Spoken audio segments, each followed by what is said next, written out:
It's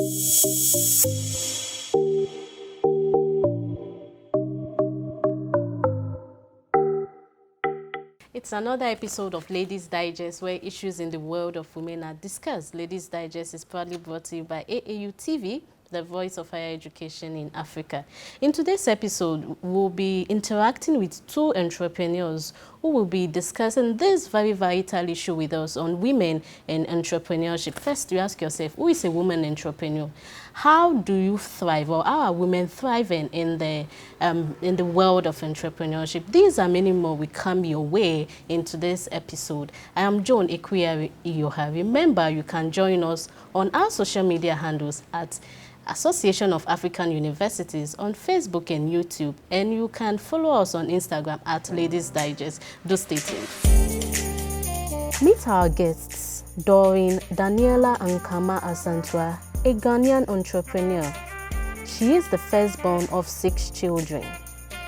She is so passionate about making money. She says that she has to get the money. She manages a women-oriented group called Women at Heart GH, and its mission is to address issues bordering on women. She loves to explore new things and make memories, travel, watch movies, and cook. Her philosophy about life is to always believe in God. You can't do it on your own. Besides, your strength is limited. She takes God very seriously. Adraomi is a Ghanaian TV personality from an average family. She is very passionate about women and making them find their worth in this modern day and age. She is a feminist and believes strongly in how much women can impact society. She has an upcoming project for women who are into entrepreneurship, which she has named She Is a Boy. She loves to read and watch criminal documentaries. And a philosophy about life is a struggle. You need divine forces to sail through. Welcome back, and before the introduction, I made you understand that we'll be looking at women and entrepreneurship today, and I have two beautiful ladies in my midst, Miss Adraomi and Miss Doreen. Welcome to Ladyz Digest. Thank you. You guys are really looking beautiful. Thank you. Yeah. Welcome again. Today we are looking at women and entrepreneurship. But before we go into the main discussion, per your introduction, Doreen, you said you are an entrepreneur. Yes, I am. Yeah, and you also run a women-oriented group, Women at Heart. Women at Heart Ghana. Yeah. So can you just walk us through your business and also the Women at Heart Ghana? Thank you very much for having me. You're welcome. Okay, so Women at Heart, what I do personally, I am a mobile pedicurist. I do mobile pedicures. When someone calls me, I go and then offer my service. And also I do headbands, I do necklace, I do pearls headbands. Okay. And then I also do, beads, beads. Nice. Yes. Typical African. Yes, that's what I do. And the Women at Heart GH, what's it about? What just motivated you to go into be an administrator for that Okay, group? so the name Women at Heart, you know, women, we are so fragile. Sure. We are like babies. Yeah. So the name Women at Heart came from the name Women at Heart came from that aspect. Okay. Yes. So it's basically just for women. Okay. To empower women. Empower women. Empower women. Everything women. All right. And you discuss discuss topics, issues relating the society for us women, how to, just be good. Okay. Yes. Wow. Adraomi. Yeah. You are a TV personality. Yeah. An entrepreneur, and you said there's a project in the pipeline. She is a boy. So just walk us through your business and also the project. Okay, so my name is Adraomi, like you already said. I am a TV personality, also an entrepreneur. I'm an e-commerce entrepreneur. I sell things online, basically shoes, bags, clothes, and all that. And I also have a project which I've titled She's a Boy, which focuses on the girl child, just empowering the young girl child in school to go for more, just share my journey to empower them, to strengthen them, that there's still hope for the future. Wow, wow, there's still hope for the future. I like that. So how is it going so far? Oh, it's going great. I'm still in the planning process. Oh, so sure. When we finalize on everything, we'll just share it to the public. Wow, that would be nice. Yeah, yeah, so we'll just go straight to the discussion now. And we are looking at women in entrepreneurship. The term entrepreneurship is quite broad, but I would want you, Doreen, to help us first with the definition. As a layperson, I come to you. How would you help me understand the meaning of a woman entrepreneur? Okay, so women entrepreneur is just basically someone who wants to make impact in the society, someone who wants to make ends meet in the society. Okay. So the main thing here, I think, is the impact. You should be able to the purpose of your business or whatever should be to solve a problem, make an impact. Yeah, and Adraomi, would you want to add to that? Yeah, like she said, you just want to make an impact in a way, hoping to get profits. So entrepreneurship is basically identifying the needs of a particular group of people and then attending to those needs. You take the risk, hoping that you get some form of profits, whether in cash or in kind, which is where the impact comes in. So you're hoping to get money or you're hoping to get the impact. As an entrepreneur. Yeah, so it's, I think also it necessarily doesn't have to do with money, can still do with relevance or like people knowing you not really money as such. Okay.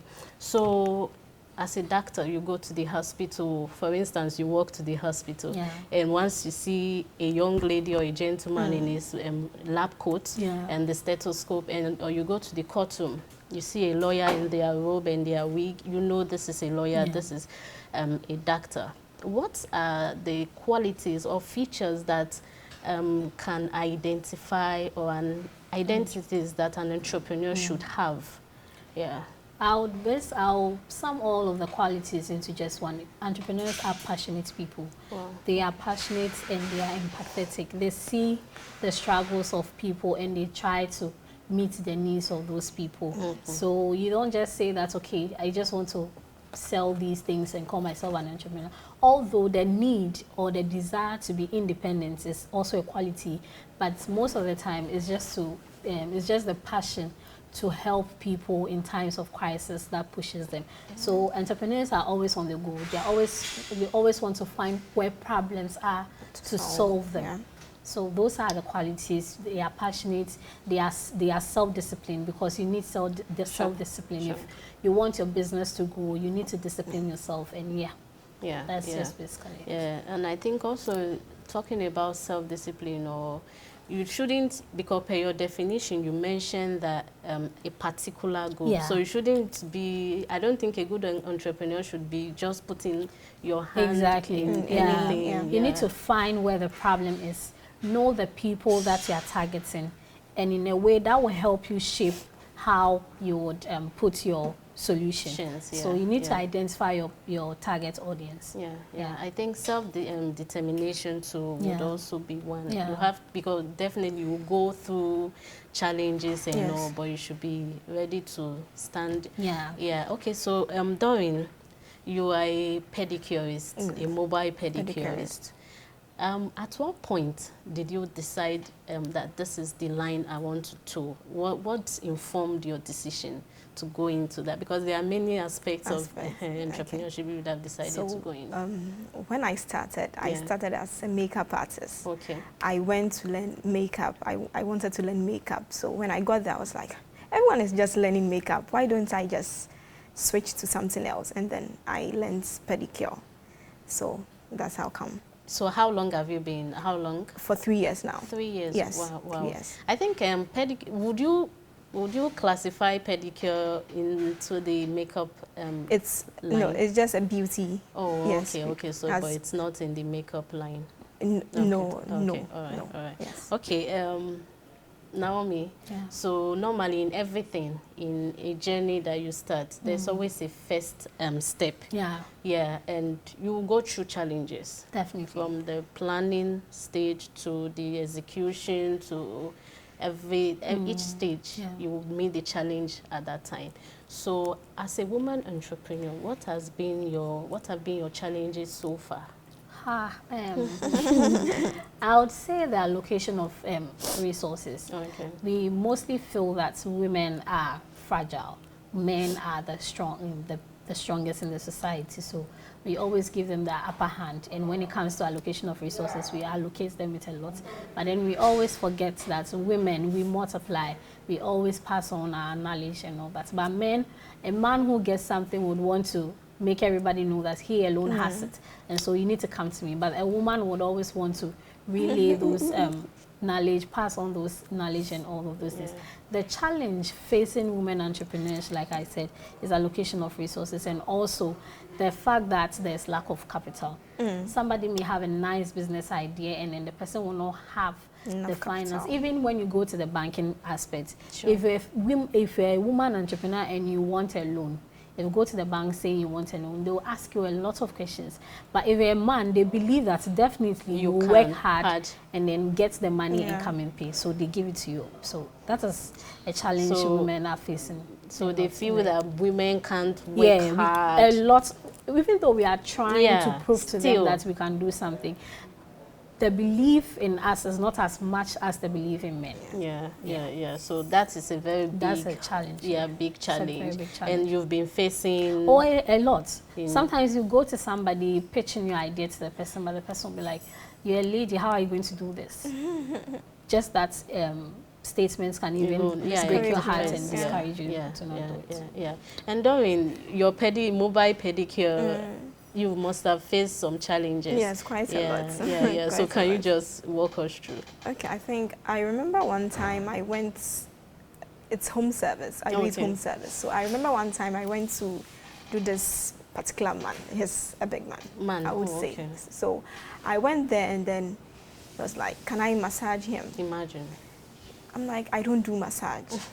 I do pedicure. Okay. That's why you called me. So I was like, okay, after that, can I, I'm like, please, I can't do that. Thank you. I left. I didn't even do the work. So that's one of the challenges I face. Yes, when it comes to this. And also funds too. Yes. Have you faced? Yes, I do. Yes, I do. A lot. Yes, capital. Okay. Yes, when you are starting, when you are someone starting, you don't have enough capital, or you don't have anyone supporting you. You are just the only one supporting yourself. You find it very difficult. How about your customer base? How is it? Well, when I was starting, I found it so difficult to get customers. So I started online through Snap, through WhatsApp, and then later I went to Instagram, and then bit by bits, and then one will call, oh hello. So yes. So talking about the online, we know social media now it has really helped entrepreneurs and business people a lot. In terms of advertising, there are some marketing. There are some platforms you can really advertise your services without paying anything. At least you will get a number of. How have you been able to use your social media? I'm not too good at social media. I'm not too good at but I'm trying my best. I'm trying, yes. Okay. And you, Adraomi, how have you utilized it? I know you are a social media person. I what actually influenced me to start my online business was most of the time whenever I wear shoes or maybe clothes, people will be asking me, where did you get it from? And when I tell them I get them from Accra, they will be like, Accra is big. They also go to Accra. So why are they not able to identify this? So I was like, okay, if you can't identify and I can identify, why don't I just go and then get them and then put it over there? So I identified the problem where they can't select the things like how I will go to, So I decided I based on that aspect to say that, okay, then I'll just go to the town, I'll just go to Accra, get the things. Some people can even get the clothes and will still not know how to pair them.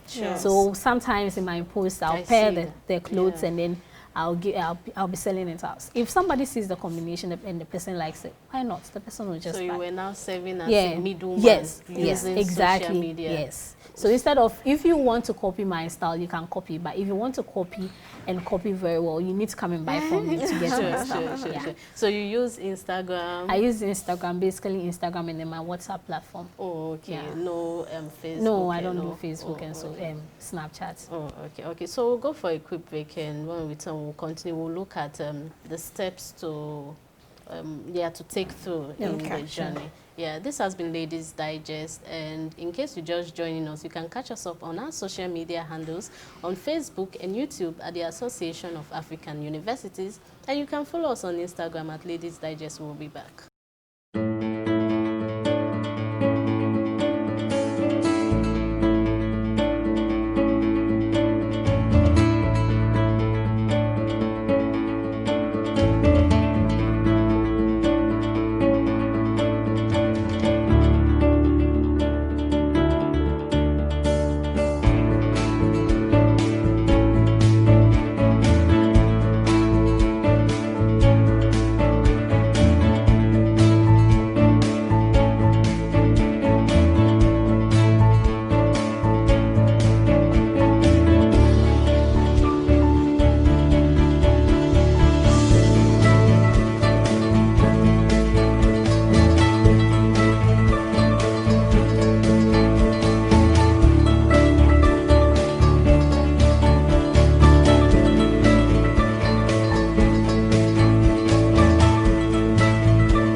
Welcome back to Ladyz Digest, and we are still discussing women and entrepreneurship. We've been able to get the definition of a woman entrepreneur, and my guests have shared with us their journey through entrepreneurship.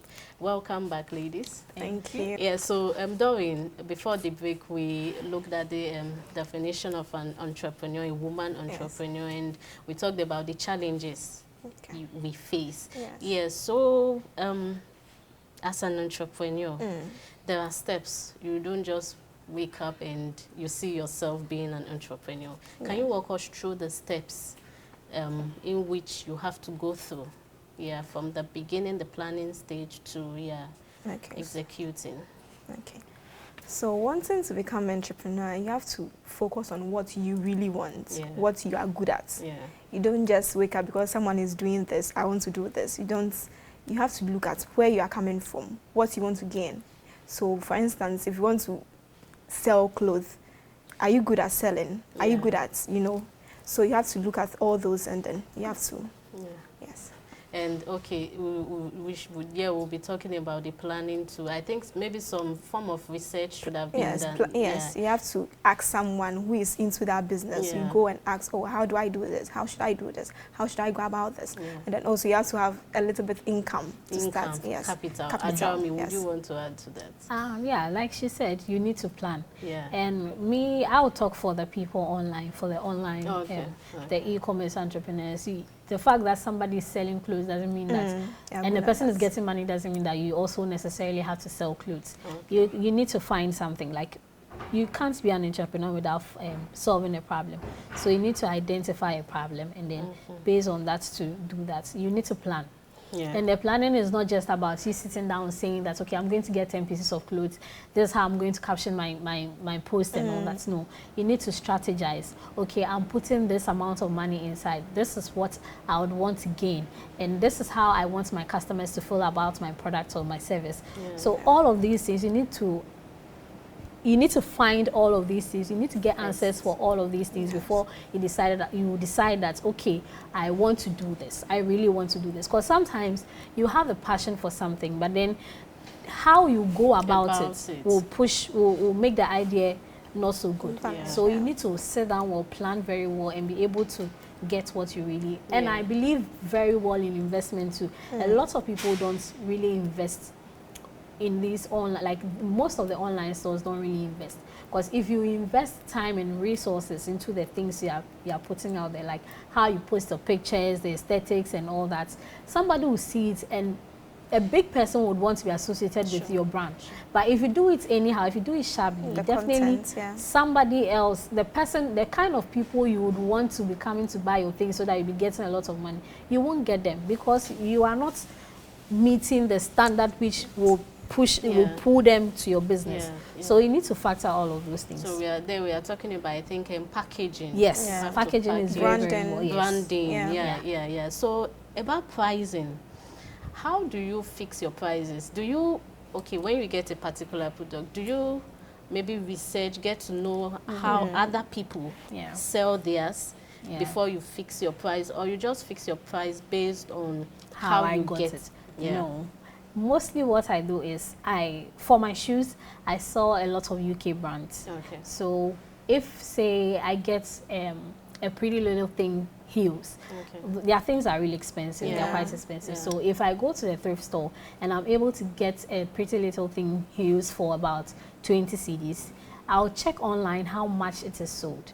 If, say, it goes for $235, then probably if I sell it for 100 cedis, I'll still make money, especially when it's new. If you know that it's new, even though it's 20, you got it for 20 cedis. But then when you check online, it is 235, and that's, if you have to convert it into the Ghana, so that's a lot of money. So you think about it, these kind of heels, which class of people would want to wear them? So you base on that, Pretty Little Thing, everybody knows the brand is expensive. So if I tell you I'm selling these heels for 100 cedis, definitely you will buy it because you know that it is way cheaper if you have to go to the store to get it. So basically that's how I do my price. I base on the quality of the product, the target audience, and then my profits to do my pricing. And Doreen, would that apply to you, to being that yours is more of services, hers is more of products, and yours is more of delivering services? Would you, though you still do the headbands, which are products too? Yeah, for instance, the headbands, I compare them to those online. Let's say someone is selling for 30 cedis. Because I do it myself, I sell mine for 20 cedis. So I'll get more people to buy from me than buying from those people. Because they are more like retailers. They are retailers. So they would have to make their own profits. Why you do it yourself? You are more like the producer. So I reduce it. And you will get more clients and still get your profits. And you see that in the end, the people that do the retail will recognize their work. And they will come and get it for him. Because if the person goes to town and gets it for like 15 cedis and the person is selling it for 30 cedis, the person will think about how her other friend Doreen is doing it and selling it for 20 cedis. If my friend is doing it for 20 cedis, I can get about 10 pieces and not go to town. She can actually bring it to me, or she can send a delivery guy, which is about 10 to 15 cedis. If you do that, you also get a profit. So in the end, she will be getting double her profits, and then the other person too. You've solved the problem where the person will need to go to town to get the things. So that is when she becomes an entrepreneur. Wow, that's true. So so far, what are some of the lessons you've picked so far in your journey that you would want to share with aspiring entrepreneurs? Some ladies entrepreneurs. I would say branding. Branding is so huge that when you, like I said earlier, when you brand yourself very well, the kind of people that you would want to attract, you need to input that investment. Let's say, like I said earlier, let's say you want Beyonce to buy from you. There's no way Beyonce will come to Ghana and buy heels for 1 cedi. Even if it's Accra, if she goes to Accra, Beyonce wants heels for 1 cedi. If you tell somebody that, the person won't understand because she's a high profile person. So if you want to sell something like that to her, if you tell her 100 cedis, she'll know that the 100 cedis is better than getting the 1 cedi. So she'll get the 100 cedis.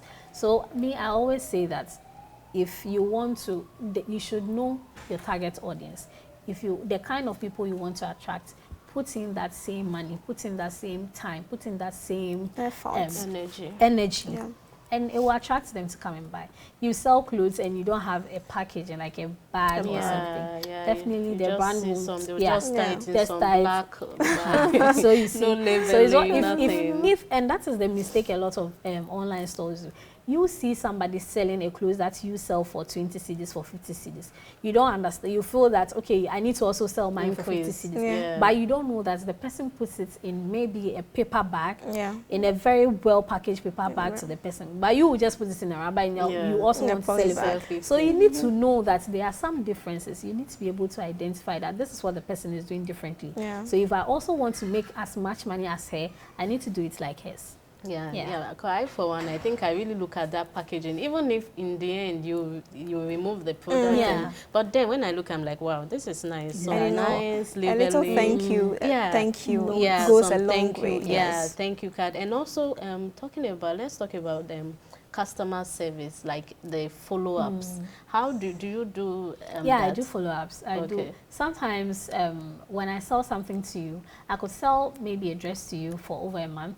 And if I'm always checking out your profile and you've not worn it, I'll once in a while text you, ask you, have you worn the clothes? Oh yeah, I've worn it. Fine, I liked them. Okay, fine. But if I don't text you to find out why, I will feel bad because I've sold something to you and for over a month you haven't worn it. I haven't seen you in it. I'll feel bad. So I always reach out to my customers, find out, okay, you bought these clothes from me the other time. You bought these clothes. Where did you take them to? Then you tell me, okay, oh, I took them for a wedding. And I looked good, like I liked it and all that. So you need to engage with your customers, definitely. And how do you do yours too? I remember last month I sold this headband. I made this headband, very nice headband. And then I sold it to a lady. Up till now, she hasn't worn it. So I'm like, why? I said, no, don't you like it?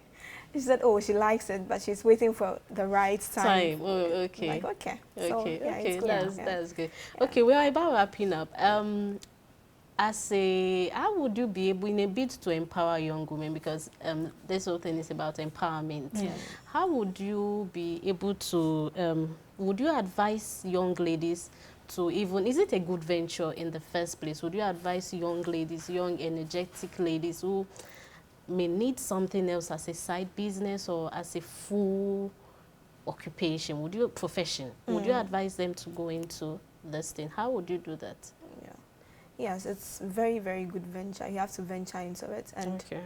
And as a young lady, you have to do something. You just don't have to stay home doing nothing, or eating, even sleeping, depending on your mom or one uncle somewhere. So you have to do something.